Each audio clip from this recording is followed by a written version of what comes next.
partager avec vous la joie que Dieu nous procure et surtout notre enseignement que nous sommes en train de poursuivre sur le mariage qui est une institution de Dieu. Je vous rassure mes frères et sœurs que même moi-même qui vous parle, à chaque fois que je me tiens devant vous, j'apprends encore et j'apprends encore plus. Donc je suis là debout devant vous, je m'enseigne moi-même et j'apprends encore de notre Seigneur Jésus-Christ. Oui, nous sommes des éternels apprenants auprès du Père.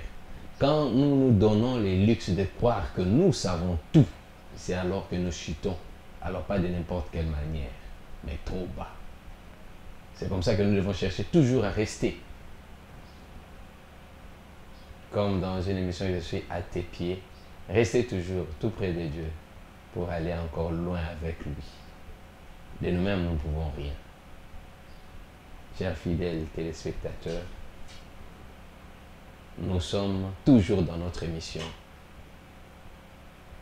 Les chrétiens face à la loi, et nous parlons du mariage. Dans notre émission passée, nous avons parlé de la maturité, qui est une des causes majeures des divorces. Nous croyons que nous avons envoyé des hommes et des femmes dans le mariage, alors que nous avons envoyé des gamins, des gamines dans le mariage. Ce problème est tellement grave que nous sommes revenus pour insister sur la maturité et entrer un peu dans d'autres détails, que nous puissions comprendre que nous ne pouvons pas envoyer des immatures dans le mariage, mais nous devons nous rassurer, nous parents, que l'enfant que nous avons envoyé en mariage, c'est véritablement un garçon mature, donc devenir homme et une femme mature. C'est vraiment la clé. Et sur ce point, nous sommes retournés surtout vers le parent. Nous avons insisté en parlant de maturité. Et nous poursuivons notre émission toujours sur la maturité. Parce qu'il y a beaucoup à dire en ce qui concerne la maturité. Nous avons épinglé 3 ou 4 points. Maintenant, là, nous parlons de... Vous savez, dans la maturité, on n'a plus peur d'affronter les problèmes.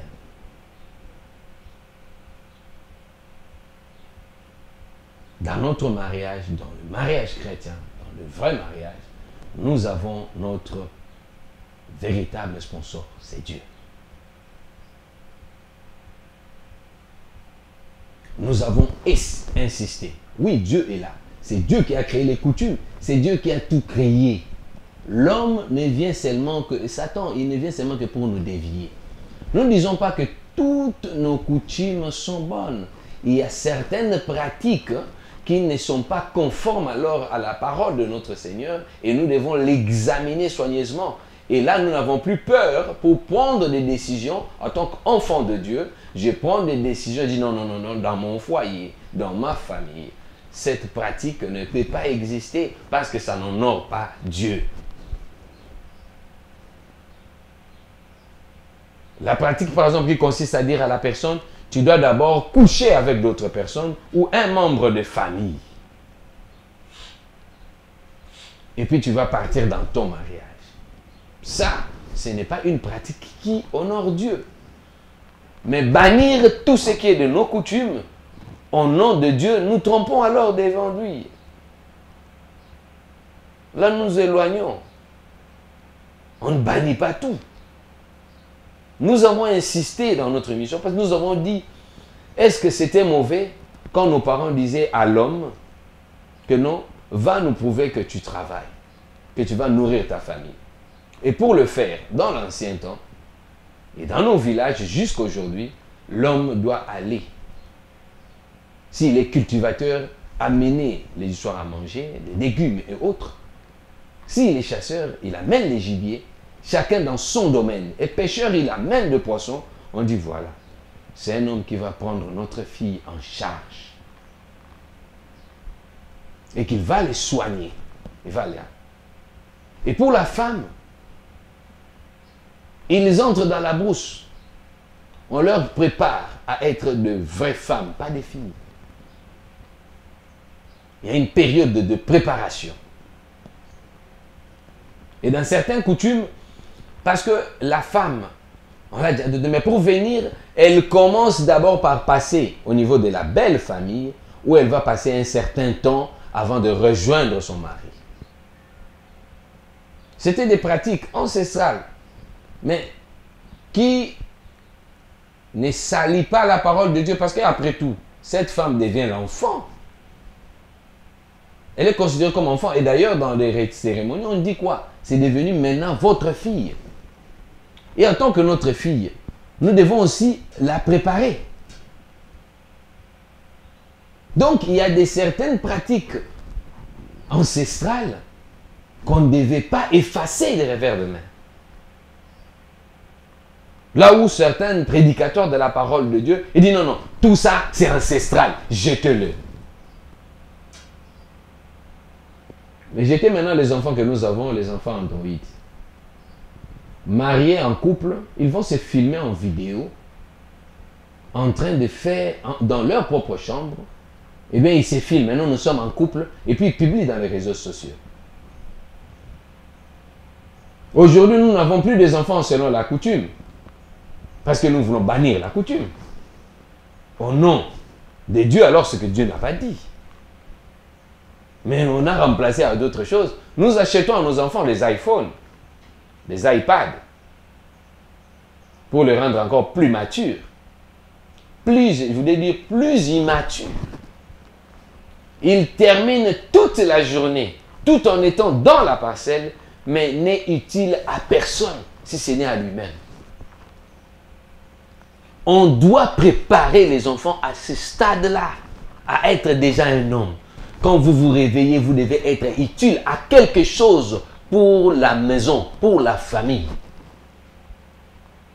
Mais dès le matin, vous entrez dans leur chambre, vous trouvez que non, ils sont dans le téléphone.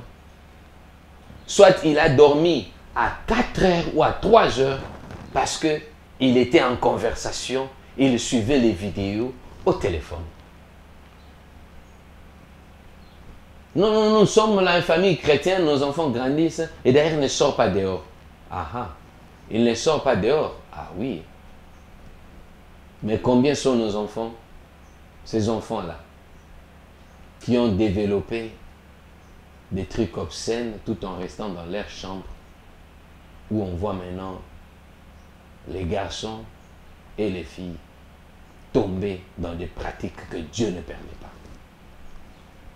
Vous ne savez pas que vous avez amené une autre coutume dans votre maison que vous n'avez pas eu vous-même, que vous n'avez jamais connue. Les androïdes, les téléphones. Vous avez des couples où ils ne causent bien qu'au téléphone, avec des WhatsApp. Mais quand ils se retrouvent comme ça, ils ne savent pas causer.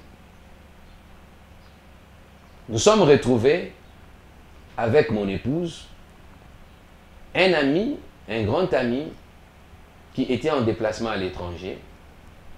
Alors il venait, après un long moment passé à l'extérieur du pays, en venant, il a fait appel à ses amis pour que nous puissions nous retrouver en couple pour célébrer, fêter un peu ensemble et partager quelque chose. Et l'endroit choisi, c'était chez les Tintins. On se retrouve à l'intérieur, mes frères et sœurs, dans le Seigneur. J'ai vu un couple. Et j'ai même montré à mon épouse. J'ai dit, hey, chérie, regarde un peu ce qui se passe de l'autre côté. Ce couple est venu, depuis qu'ils sont entrés, de 15 h à 18 h, s'il vous plaît. Chacun avait son téléphone et personne ne parlait à l'autre. C'était juste pour dire, ah oui, ah non. Mais c'était un couple. Je pensais qu'ils sont venus passer un moment agréable autour de poissons frais qu'on nous offre et autre chose, et parler de leur vie de couple. Non. Chacun causait avec son ami. Vous pensez que c'est vraiment un couple modèle? Un couple solide? Si seulement ils vont passer 5 heures du temps comme ça, à un tel endroit, touristique, un endroit touristique. Et maintenant, qu'en est-il là au niveau de la maison? Ce sont les genres d'enfants, nous, parents chrétiens, que nous préparons aujourd'hui et demain. Ils ne savent pas distinguer ce qui est de Dieu et ce qui ne l'est pas. L'accoutrement, la façon d'habiller. Une femme mariée, mais quand elle sort dehors, vous comprenez que non, vous avez affaire à une fille, pas à une femme. La maturité est la base de plusieurs problèmes dans les couples aujourd'hui. La maturité est vraiment le problème, l'incontournable, le véritable problème qui détruit le mariage, selon la volonté de Dieu. L'impréparation de nos parents, l'impréparation de nos enfants. Ils ne sont pas préparés. On leur dit, non, regardez-moi, j'étais, moi et votre maman, d'ailleurs. Mais vous les avez éduqués suivant le même principe. C'est Dieu qui nous demande. Il dit, éduquez vos enfants pendant qu'ils sont petits et quand ils deviendront grands, ils ne s'en détourneront jamais. Mais qu'est-ce que nous faisons? Et on veut maintenant attribuer à Dieu. C'est encore la preuve d'immaturité. On nous prêche la parole. Mais faire l'entretien de la maison, laver la maison, faire la propriété du lit et tout ça, ça s'apprend à la maison, ce n'est pas les pasteurs. Ce n'est pas les prédicateurs de la parole de Dieu. Mais c'est au niveau de la maison que l'enfant, dès son jeune âge, il doit savoir être utile aux autres. On veut avoir des bonnes. Mais vous êtes encore à deux. Tu es à la maison, tu ne fais rien. Et il dit, maintenant on va préparer comment? Moi chez nous, je ne prépare pas. Hein? Eh bien, tu es venu faire quoi? Et on s'étonne aujourd'hui, on voit que non, certaines personnes aussi, non mûres, la maturité, ils commencent à sortir avec la bonne. Ils commencent à sortir avec la fille, parce que c'est elle qui prépare. L'homme rentre un peu avant et la maman était sortie sans informer son mari. Et l'homme entre, il trouve que non. C'est la fille voisine qu'il regarde souvent. Et c'est elle qui lave ses habits. Et c'est elle qui prépare la nourriture.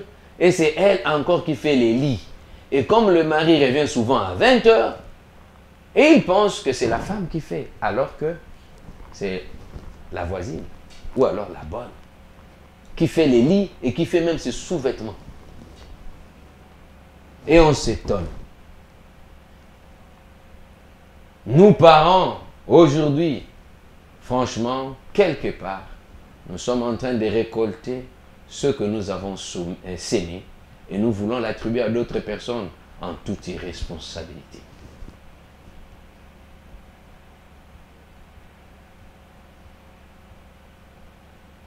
Quand la Bible dit « Heureux l'homme » dans le livre des Proverbes que nous avons lu lors de notre émission passée, c'était le livre des Proverbes 18-20, quand Dieu dit « Heureux l'homme qui a trouvé une femme ».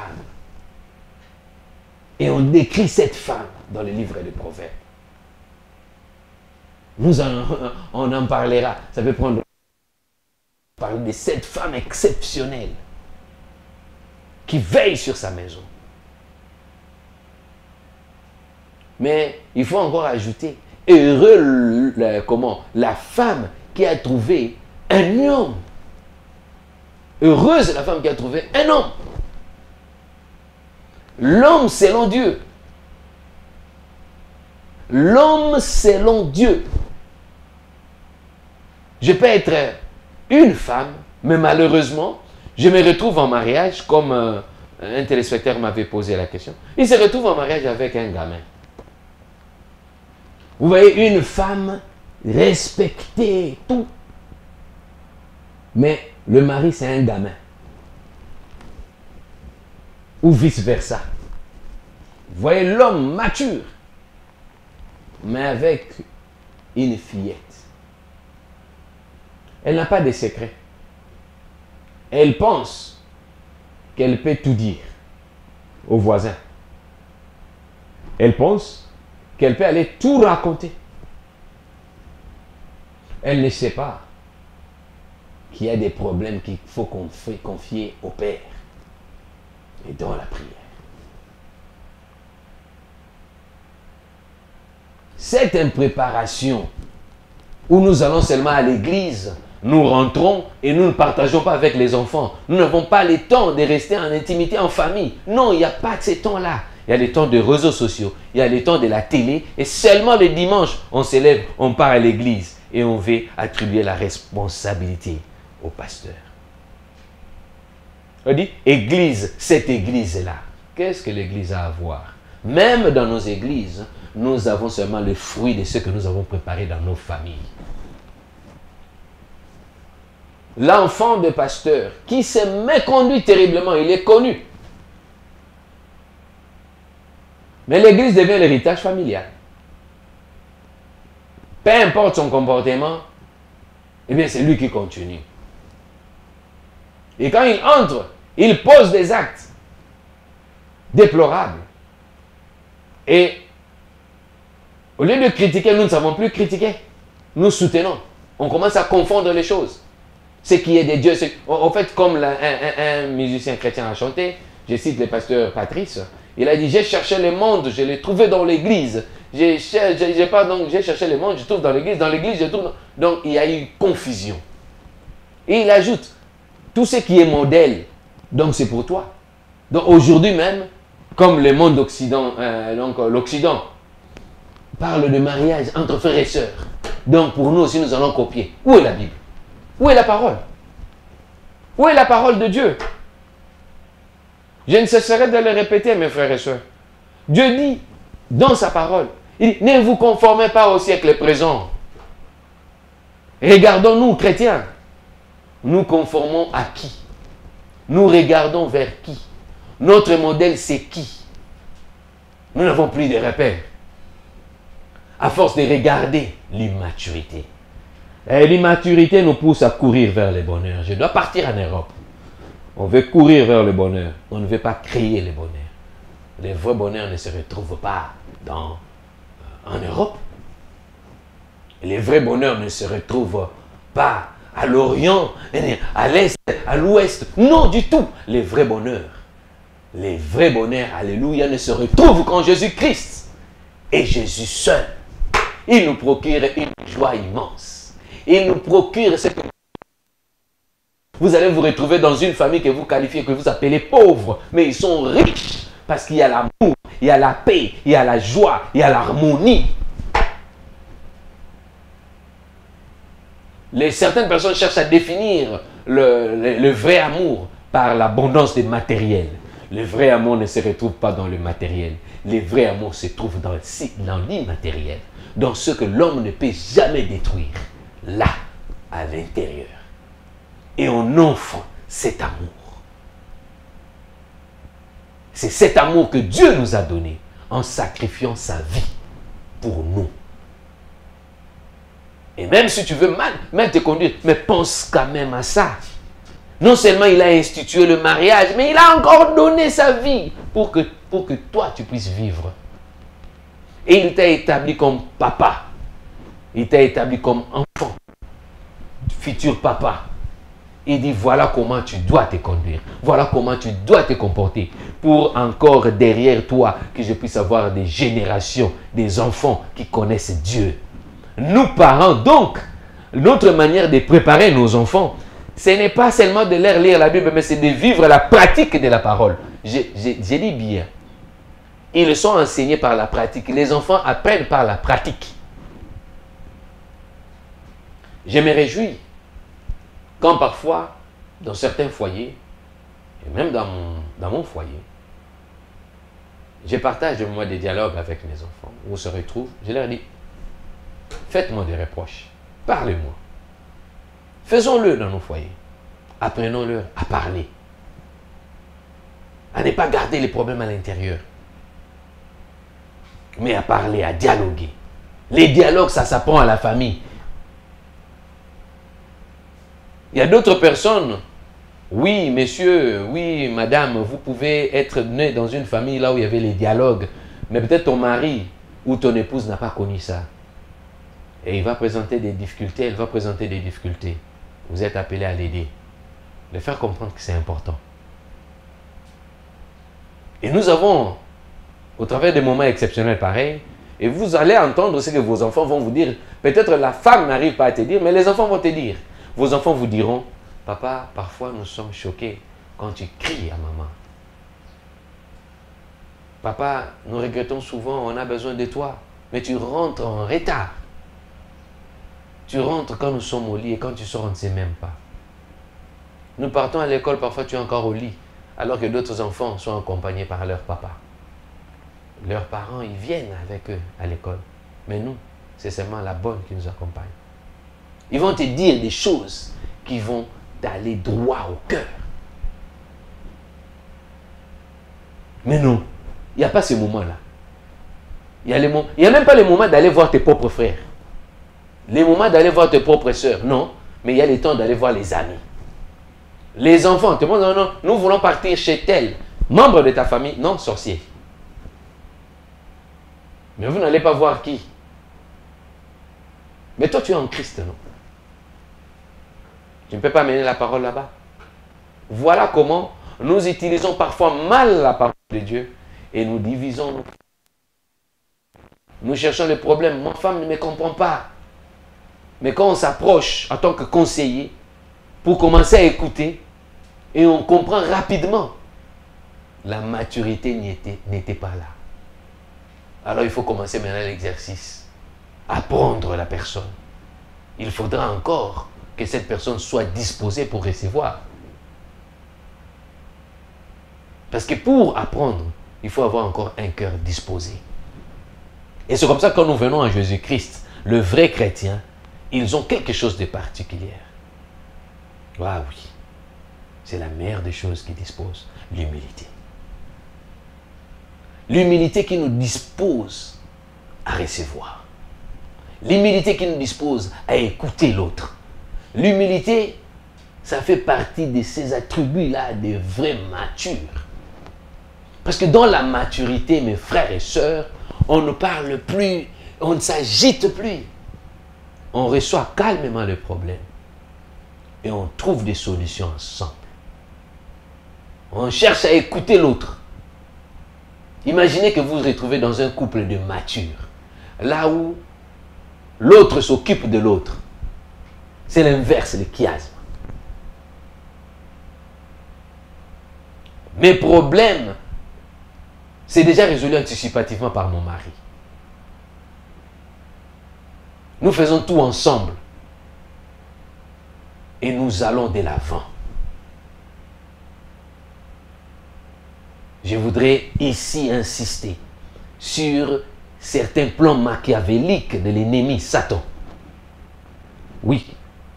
Sur certains plans qui a aménagé vraiment un effort pour éliminer tout ce qui est valeur à nos femmes. La disparition des valeurs. On veut faire croire à la femme qu'elle n'est rien. Madame, vous qui êtes dans le mariage, rassurez-vous que c'est un travail. Et quand vous allez trouver ailleurs, rassurez-vous que c'est votre deuxième job. Alors que votre deuxième job ne puisse pas prendre la place de votre premier job. Le premier travail que vous avez, c'est d'assurer l'encadrement, les activités. En fait, tout ce qui se déroule dans ta maison, c'est de ta responsabilité. Et pour ce travail-là, tu as un salaire. Tout ce que ton mari réalise, je parle de couple chrétien, c'est pour vous deux. Donc, ça dit, la moitié, mais c'est de ton travail. Parce que s'il rentre, il mange, c'est ton travail. Quand il dort, c'est ton travail. Quand il se réveille, c'est toi. Quand il s'habille de la manière que je suis là devant vous, mais c'est mon épouse. Alors comment je peux la négliger? Comment le diable peut nous manipuler pour dire à ton épouse que ce que tu fais? D'ailleurs, tu ne fais rien, c'est moi qui fais tout. Tu prépares, tu arranges les lits, tu prépares les enfants. Voilà Satan là où il nous amène, dans l'orgueil aveugle. dans l'immaturité. En fait, quand on est ami de Satan, on est immature. D'abord parce que lui-même, Satan est immature. Il n'assume rien. Satan n'assume rien. Je vous en supplie, retenez cette phrase parce que nous allons continuer dans notre prochaine émission. Satan n'assume rien, c'est un immature et nous allons le démontrer à notre prochaine émission. Que Dieu vous bénisse.